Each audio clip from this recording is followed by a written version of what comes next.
Imagine you're the average person, living in an average suburban neighborhood in a town just outside of an unremarkable, medium-sized Midwestern city. Tomorrow morning, your alarm goes off at 7 a.m. You step outside and climb into your RAV4 or whatever crossover SUV is just big enough to haul the kids to soccer practice on weekends, but small enough that filling the tank doesn't hurt too much. Morning rush hour is hell.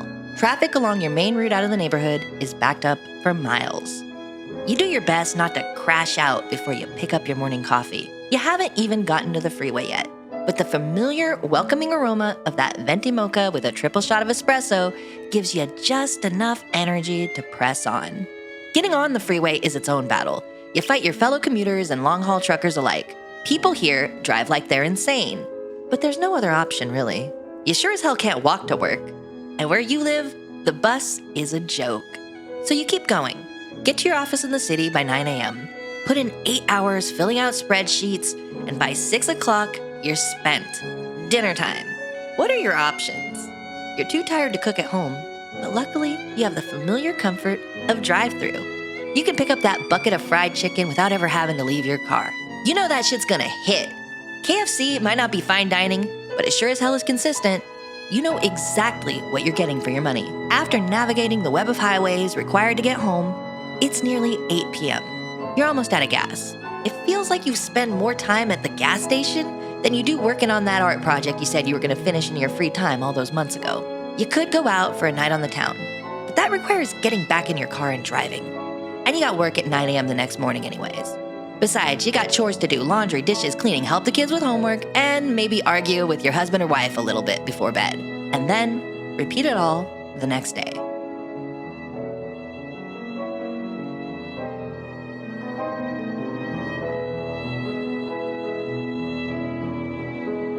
You're standing at an intersection, deep in the suburbs, beneath bright blue skies that feel like an AI-generated weirdcore edit.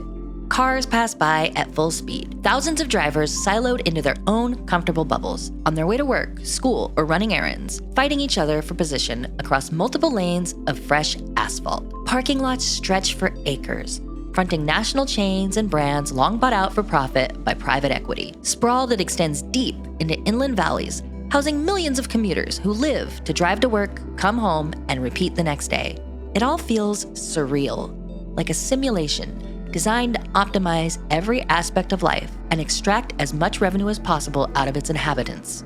Nothing makes sense here, but somehow, it all makes perfect sense. It's just easy and comfortable enough that you barely notice how deeply isolating it all is. Much of North America is designed for this quiet sense of comfort and familiarity. It's why people often say the suburbs are a great place to raise a family. You know what you're getting. None of the chaos of the big city. Take a look just outside of any major city in North America, and you're gonna find a lot of the same stuff. Wide highways and arterial roads, sprawling neighborhoods with streets and confusing patterns, giant shopping centers with parking lots that often take up more space than the buildings themselves. No matter where you go in the US, Canada, and these days, even some parts of Mexico, you're gonna see a whole hell of a lot of the same. A predictable pattern of development designed to conform to one way of life. Across North America, millions of people live inside a built environment designed for efficiency and convenience. And it's quietly killing our culture and our relationships, flattening out any regional differences and dulling our senses to the possibility that it could ever be better. Take a look at these images. Stare deep into the abyss of repetitive, cookie-cutter development, devoid of life. How do they make you feel? Unsettled? Terrified? Maybe a little nostalgic or even a weird sense of comfort? It's no wonder that art like this has become popular over the past few years. Liminal spaces, dreamcore backrooms, weirdcore, all of it represents a life designed for nothing in particular. In a way, much of modern life is no different than these unsettling works of art, designed for movement between here and there. You're not meant to linger in one place for too long. Even in your own neighborhood, you sleep there and you get up and you go to work. In the office, in the shopping mall, in the playground or park, life is optimized around movement, not presence. And of course, most of that movement is mitigated by the automobile. The private car, that comfortable bubble of steel that you sit in every day, cut off from your community, it feels like freedom. And in a way, it is freedom. You're not dependent on bus schedules or train routes. You can just get up and go as long as you have gas money. The freedom represented by the car becomes its own cage. We could go deep into how and why this all came about, but that's not the point of this video. You could blame capitalism, Robert Moses, land developers, politicians, or any number of factors. And there are countless videos explaining the history behind the sprawl we see today. But let's talk about the human cost of it all. When you live your life in a repetitive environment, days blur together into meaningless loops of nothing. Places all feel the same. From Washington to Florida, from Maine to Southern California, you'll find the same patterns. On your days off, you can go and see the same Marvel superhero movie sequel as everyone else in a theater designed by the same architects that built it 4 states away. You can eat the same slop bowl from Chipotle, whether you're in Colorado or Connecticut. You have the illusion of choice, that you're in control of your own destiny, but the choices laid out in front of you are predetermined by a system that feels just good enough. It's why people often say that life like this is a privilege. You've got a roof over your head, running water, electricity, internet, a car. You've got enough to eat. In much of the world, this is still a luxury, and it is that mediocre luxury that keeps the senses dulled from aspiring to create a better world. Even something as basic as managing your money ends up reflecting that same feeling. If you've ever tried to track where your money goes each month, you know it gets messy fast. Different accounts and different apps with no real sense of the full picture. I've been using Monarch for that.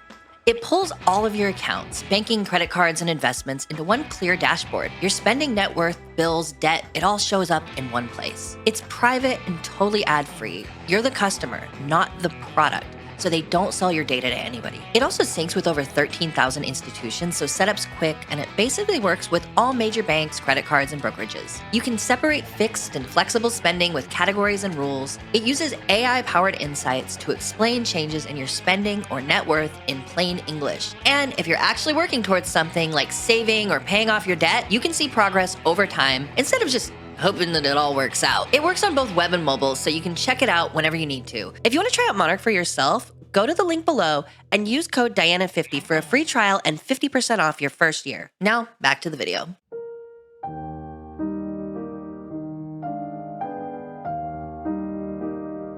Maybe you have friends who have progressed in their careers, got married, bought a house, had kids, and slipped off into the quiet of suburban life. They check in less often. It's harder to get time with them. Plans have to be scheduled weeks in advance. There's no spontaneity. If you aren't living in an urban environment, there's probably not many places outside the home you can even go to, except for maybe drinks or dinner at a chain restaurant. Maybe to someone, you are that friend. And once you get locked into adult life, making new friends is even harder. In much of North America, there's nowhere to just casually exist that doesn't require spending a whole ton of money. Many places to build community are simply disappearing or being locked behind paywalls. So over time, you lose relationships that have taken many years to build, simply because much of it was held together by proximity. Maybe you went to the same college or worked at the same company. Once you lose that proximity, it becomes much harder to maintain. And if you're in a place where you have to drive 30 minutes to get anywhere, you're not seeing the same people on a regular basis. Every interaction has to be planned. And so we become lonelier. We start to value connection less. We turn to social media or AI chatbots. We engage in unhealthy coping mechanisms like substance abuse or gambling or just numbing out with overconsumption of products from corporate chains. It's a subtle kind of isolation, one that you don't really notice at first. Life just drifts away into the abyss, hidden behind highways and gas stations, strip malls and subdivisions. On the surface, everything feels normal, like it's supposed to be this way. Like this is just the way life is, and that you should be grateful to be living it. But deep beneath the surface, you know you just want to crash out a little bit, don't you? Go ahead, crash the fuck out. This is a perfect place to crash out. The quiet loneliness of car-centric America. No trains, no search spaces, no bullshit. Just me, my car, and vibes, bro. I love paying $20 just to drive aimlessly. The gas station is my church. My car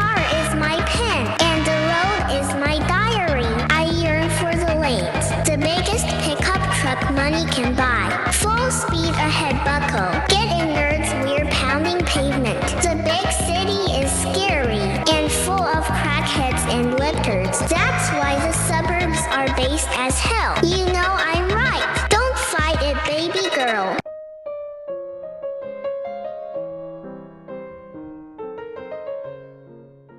So at this point, we've complained about how isolating and repetitive suburban life in America can be.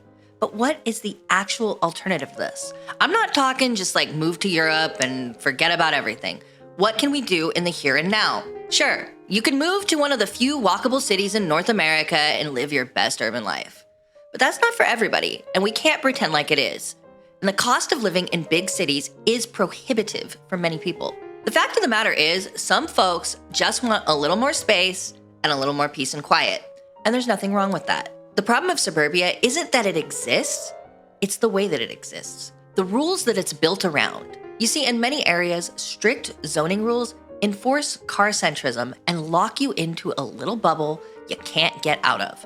In most neighborhoods, it's illegal to run a business out of your home or mix commercial and residential uses. So you can't have a small grocery store or coffee shop or neighborhood bar to gather at. So you have to drive into a designated commercially zoned district, often a strip mall, on a large arterial expressway, commonly referred to as a stroad, a mix of a street and a road. Let's talk about that for 1 second, because it's commonly confused what the difference between a street and a road actually is. Simply put, a street is where you live, work, and shop.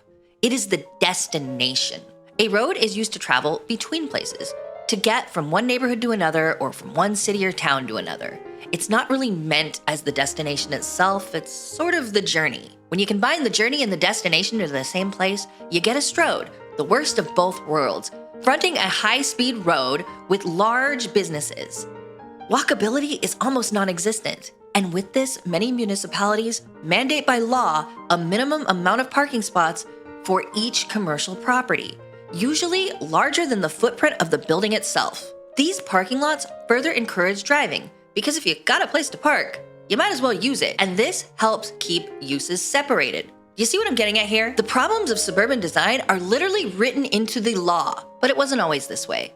In the early 20th century, many cities had what were called streetcar suburbs. They were still low density and relatively quiet, designed around streetcar lines, hence the name. And while many still exist in places like the San Francisco Bay Area, these neighborhoods, while they may have lost much of their transit infrastructure, still have easy walkable grids with tree-lined streets. The parking isn't bad if you want to own a car, and most of them contain small corner stores, restaurants, cafes, churches, and other spaces where you can interact with your neighbors on a regular basis. Unfortunately, going back to these sorts of planning decisions requires the political will to change, to loosen up zoning codes, support small businesses, and elect local officials who share the desire to make their homes more livable and less dependent on car-centric sprawl above everyone else. However, there's lots of obstacles in the way of actually getting this done and building in this way again.